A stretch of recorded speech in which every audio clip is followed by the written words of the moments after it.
Yeah, I'm very thankful for the crowd that was there today. 103rd homecoming for Purdue, and I just mentioned on the radio, this place is special because of the people, and not only the people that have followed Purdue for a long time. The students make it a great place, and I also believe that Mike Babinski, our athletics director, Tiffany Grimes, our sport administrator, and deputy AD, are two of the best in the country. They've given us absolutely everything that we need the 10 months that I've been here to go be successful. And we're building it, and the wins are going to come. I mean, man, that's a hard way to lose one. My guys fought this week. They poured everything they had into the preparation this week. They played with energy. They played with emotion.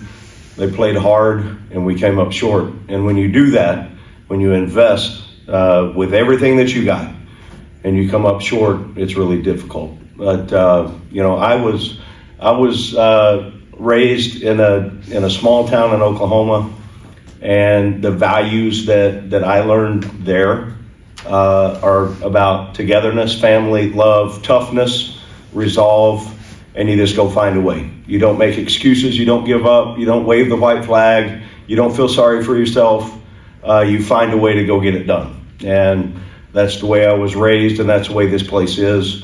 And I guarantee you we're going to get this turned. And we will continue to work. We'll pour everything we've got into it, and we'll get our team into the winner's circle at some point. We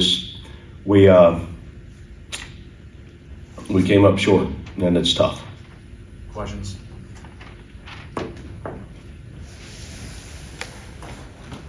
Barry, when you reflect on the final outcome of the game, you go back to the end of the first half. You guys having first and 10 at their 40 to start that drive, and then being able to march down after the 3 and out. Just how large does that sequence loom as you look at how this game turned out? Well, I think they're all big. It doesn't. I told the team after, it's not one play, it's not one drive. It's a combination of a lot of those things. And then I do know coming out of halftime, we always talk about the middle 8. Last 4 minutes of the first half, first 4 of the second half. And we need to be a really good middle 8 team. Coming out of halftime, we went down and scored, got a stop, so that was a good part of it. So, we want to execute every single drive we've got. We didn't. And then defensively, the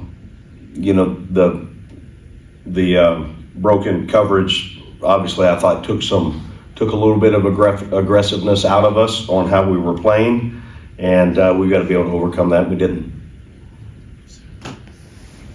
Barry, when you look at this game, no penalties, but it comes down to playing a Rutgers team that had struggled holding teams on third down. You go 1 of 9.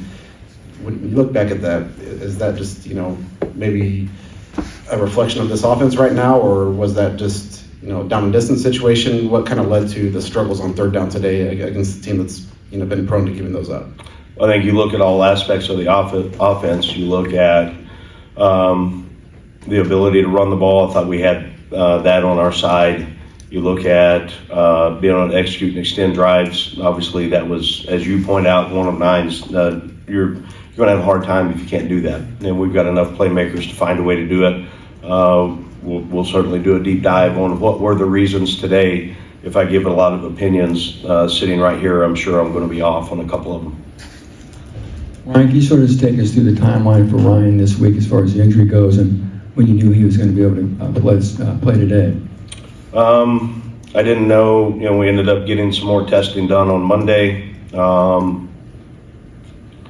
and then he just kept making progress throughout the week. Had a good week of preparation and felt comfortable with the information we had on putting him in and letting him go play. He wanted to come back last week, but I didn't feel comfortable in that without having a true MRI on it during the game.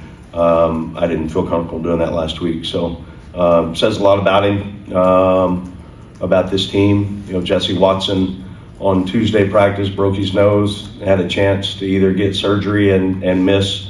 He said, no, I'm going to do whatever I can for this team, and he went out and played today. So there's a lot of those small stories that things in our habits are moving in the right direction. I just want it, and we all do. We want it to result in wins, and we're not there yet.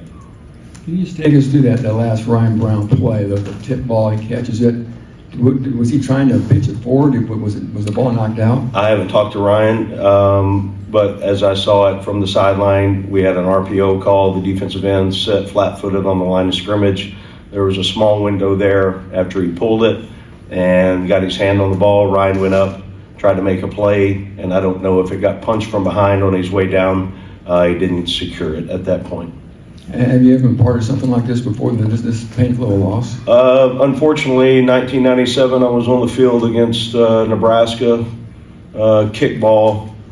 They ended up catching it in the back of the end zone. That one hurt.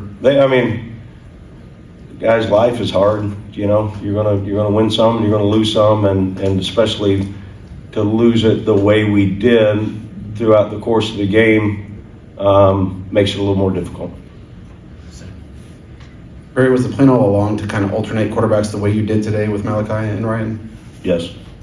And then what do you gain out of doing that, or do you want to see if somebody gets a hot hand and kind of ride the momentum of working together? Ryan's our starting quarterback, but there's certain things we're trying to get because Malachi is playing well and has earned playing time. Anybody that we feel like is in a position to help us play winning football, we're going to find a way to get them on the field, and we feel that way about Malachi, and I think it helped us out today. You talked Monday about being a part of losing streaks before. You talked about losing in 1997 in Nebraska in a heartbreaking fashion, but I guess the run of games, Minnesota, Illinois, USC, that you've made plays to kind of lose games, and you've talked about shooting yourselves in the foot at times.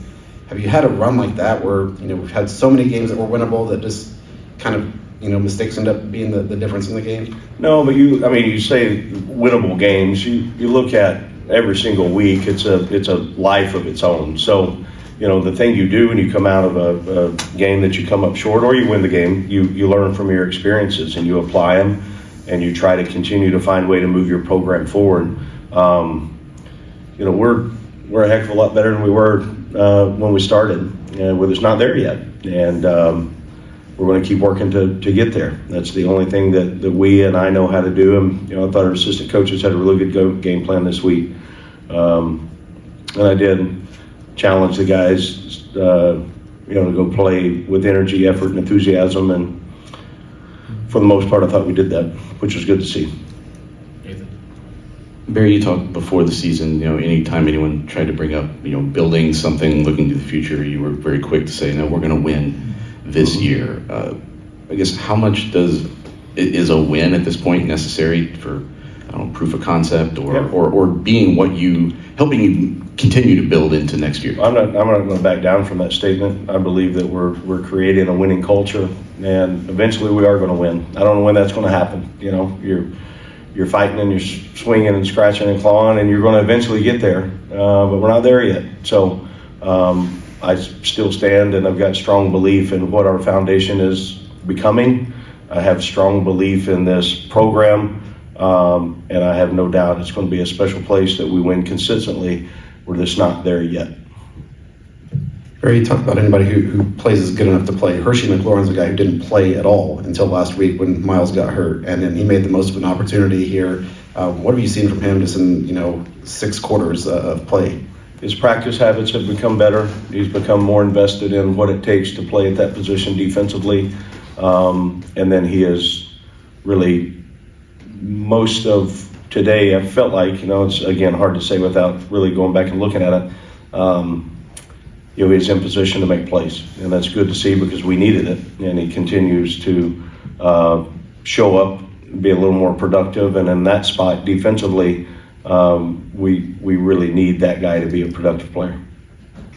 Yeah, Barry, just some of the issues the defense getting off the field. 75 plays for Rutgers, 51 for Purdue, over 500 yards of offense. Is there anything about the inability to consistently get off the field and force a punt? No, we need to be better. Have you had a chance just to look at what looms in November and maybe how you're going to deal with what looks like a very daunting schedule? I know we've got stretch and stride tomorrow for our players. Monday we'll go to practice. We'll have an hour and 10-minute practice, great film study and a game plan for Michigan. And then we're going to take it a day at a time and go to work. The Illinois game, obviously a very productive game for them in the area. You mentioned the defensive breakdowns in coverage today. Did this feel like a reversion to some of the problems you had there? Was this a new? No, we got beat man to man 3 times. I mean, their player made a play, we didn't. And then one time in coverage on the breakdown, the guy was wide open. We were in a man-free coverage, and we didn't get that executed the way that we needed to. But no, I don't. I mean, you saw it just like I did. They threw 3 up, they came down with them, and we didn't. So we got to continue to work on that. Any more questions for Coach?